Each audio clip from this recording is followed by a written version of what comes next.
आज की इस वीडियो में मैं आपको बताऊंगा कि डेटा टाइप्स क्या होता है। तो सबसे पहले जानने के लिए मैं सबसे पहले तो एक प्रोग्राम के उससे आपको सिखाऊंगा।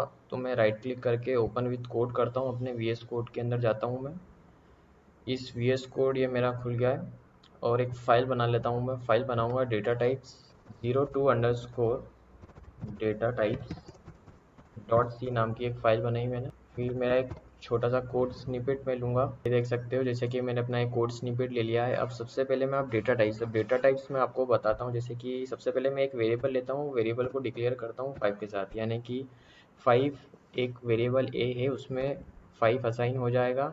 अब ये टाइप कौन सा है, मतलब कि 5 क्या इंटीजर है, कैरेक्टर है, डबल है, तो उससे बताने के लिए हम डेटा टाइप्स का यूज़ करते हैं।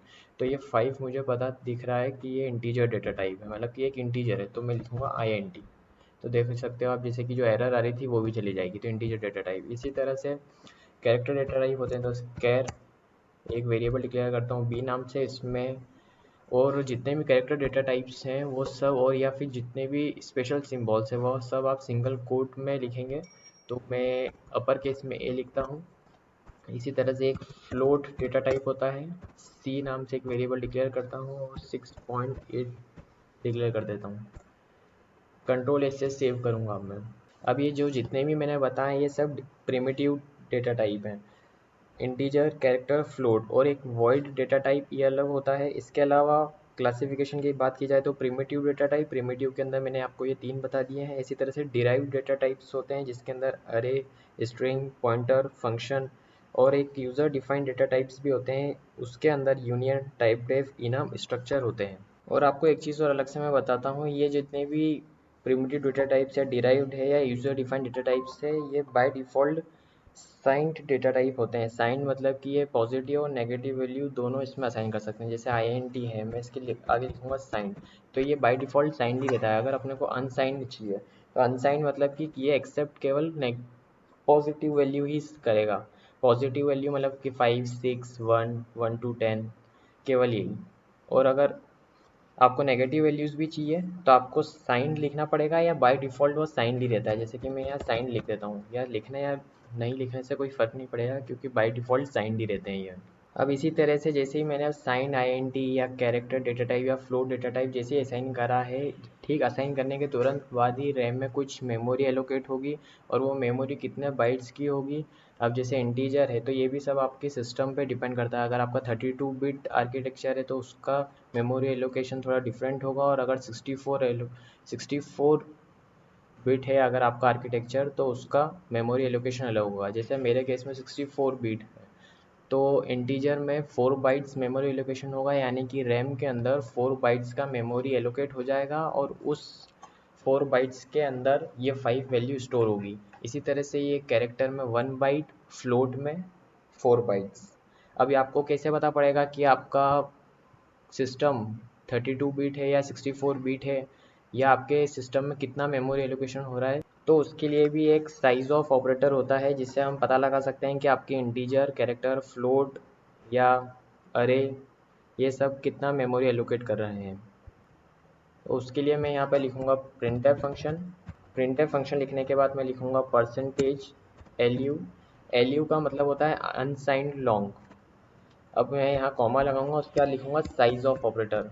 ये देखिए जैसे कि यहाँ पर मैंने जो अपना इंटेलिजेंस इंस्टॉल कराया था तो उसने अपना दिखा दिया है। अब मेरे को साइज़ ऑफ तो कौन से इसका चाहिए, तो मुझे INT का चाहिए, तो INT का साइज़ बता देगा। इसी तरह से मेरे को अगर कैरेक्टर फ्लोट के बारे में पता करना है तो मैं सबसे पहले कंट्रोल C से कॉपी करूँगा, कंट्रोल वी से पेस्ट। इसी तरह से मैं यहाँ पर लिख दूँगा फ्लोट। ये फ्लोट लिख दिया है मैंने। इसी तरह से मैं यहाँ लिखूँगा कैर डेटा टाइप। अगर मुझे अलग अलग लाइन में देखना है तो मैं यहाँ परसेंटेज LU के ठीक बाद बैकस्लैश n लगाऊंगा। बैकस्लैश n का मतलब होता है कि जो भी आपको इस प्रिंटफ फंक्शन के बाद दिखाई देगा उसके बाद अगला जो प्रिंटफ फंक्शन जो है वो नेक्स्ट लाइन में प्रिंट होगा। इसी तरह से बैकस्लैश n यहाँ भी, इसी तरह से बैकस्लैश n यहाँ भी। कंट्रोल S से सेव करूँगा और इस बटन से मैं इस प्रोग्राम को रन करूँगा। अब थोड़ा सा मैं ऊपर करता हूँ जैसे कि आपको दिखाई देगा। ये देखिए जैसे कि अब INT है तो INT 4 बाइट्स का मेमोरी लोकेशन होगा, कैरेक्टर में 1 बाइट्स का, और फ्लोट में ये 4 बाइट्स का, जैसे कि आप देख सकते हो स्क्रीन पर। अब मैं आपको थोड़ा बता देता हूँ कि जो प्रिंटफ फंक्शन है इसने काम कैसे किया। जैसे कि साइज ऑफ आईएनटी है, साइज ऑफ आईएनटी का मतलब होता है कि अगर इंटीजर जो है, इंटीजर की जो साइज ऑफ यानी कि जो इसका साइज होगा वो वैल्यू यहाँ से परसेंटेज एलयू में ट्रांसफ़र होगी और वो परसेंटेज एलयू में जाके रखी जाएगी और वो चीज़ स्क्रीन पर आपको दिखाई देगी, यानी कि वही चीज़ प्रिंट हो जाएगी। इसी तरह से साइज ऑफ कैरेक्टर, यानी कैरेक्टर डेटा टाइप यहाँ से लेगा, उसका साइज़ वो बाई डिफ़ॉल्ट कंपाइलर अपने आप ही चेक करेगा कि क्या साइज़ है और फिर वो साइज़ इस परसेंटेज एलयू को देगा और ये परसेंटेज एलयू आपको स्क्रीन पर दिखाई देगा कि क्या वैल्यू है उसकी। और ये जो डेटा टाइप्स हमने यूज़ किया आईएनडी, कैर, फ्लोट, ये सब यूज़ करना ज़रूरी है इन वेरिएबल्स के लिए, क्योंकि तभी हम पता पाएंगे कि जो अपन ने वेरिएबल डिक्लेयर करा है उसका टाइप क्या है। उसका टाइप पता करने के लिए हमें ये डेटा टाइप्स ज़रूरी में ही लिखना पड़ता है। आपको एक इम्पॉर्टेंट चीज़ और मैं बता देता हूँ कि सी लैंग्वेज जो होती है वो कभी भी कंपाइल टाइम एरर नहीं देती है और वो बस केवल आपको एरर मैसेजेस दिखाई देगा अगर आप कुछ उसके रूल्स को अलग रखोगे। जैसे कि एग्जांपल के तौर पर आपने यहाँ फ्लोट नहीं लिखा या केवल सी लिख दिया तो वो केवल आपको एरर मैसेज डिस्प्ले करेगा। ये कभी भी कंपाइल टाइम एरर नहीं देता है सी लैंग्वेज। अगर आपके किसी भी इंटरव्यू में अगर कोई पूछे तो आप कह सकते हो कि C language compile time error produce नहीं करता है, बस वो एरर मैसेज दिखाता है और या फिर अनएक्सपेक्टेड रिजल्ट्स दिखा देता है कई बार अगर आपने उसके रूल्स को कुछ वायलेट करा होगा तो।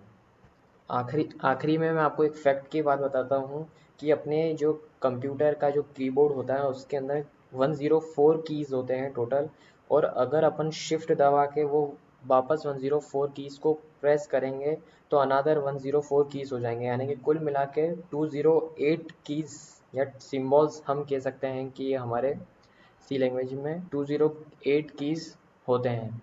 अब मैं आपको ये वैल्यूज़ अगर प्रिंट भी करवा के दिखाऊं तो मैं लिखूंगा यहाँ पर प्रिंट एफ, उसके बाद मैं लिखूंगा यहाँ पर परसेंटेज डी। अब ये परसेंटेज डी एक फॉर्मेट स्पेसिफायर होता है और मैं यहाँ वैल्यू प्रोवाइड करूँगा ए। इसी की तरह से मैं थोड़ा सा आलसी टाइप का व्यक्ति हूँ तो इसी तरह से मैं इसको कॉपी करूँगा, इंटर मार के पेस्ट करूँगा, एक बार फिर से पेस्ट करूँगा।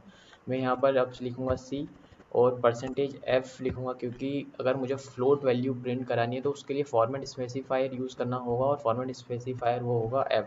इसी तरह से अगर कैरेक्टर मेरे को प्रिंट करवाना हो तो परसेंटेज सी एक फॉर्मेट स्पेसिफायर होता है, वो प्रिंट कराऊंगा और उसका डेटा टाइप जो है कैरेक्टर होता है और उसके अब वेरिएबल मैंने यहाँ डिक्लेयर करा है बी नाम से। अब मैं कुछ नहीं करूँगा, कंट्रोल एस से सेव करूँगा जैसा कि आप स्क्रीन पर देख सकते हो, और मैं इसको दोबारा से कंपाइल करूँगा। जैसा कि आपको स्क्रीन पर दिख सकता है 414, तो जो मेरा पहला जो 3 प्रिंटएफ है उसकी वैल्यूज़ प्रिंट हुई है। उसके बाद जो परसेंटेज डी, परसेंटेज और परसेंटेज एफ जो फॉर्मेट स्पेसिफायर यूज़ करा है उसके बाद 5 यानी कि जो मैंने 5 वैल्यू डिक्लेयर करी थी वो प्रिंट हुई है।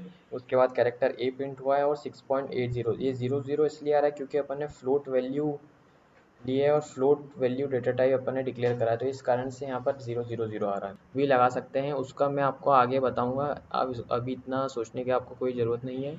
और अगर ये वीडियो आपको पसंद आया हो तो इसे लाइक कर देना, और इसी के साथ मैं आज की वीडियो को समाप्त करता हूँ। तब तक के लिए see ya, have a good day, take care, bye.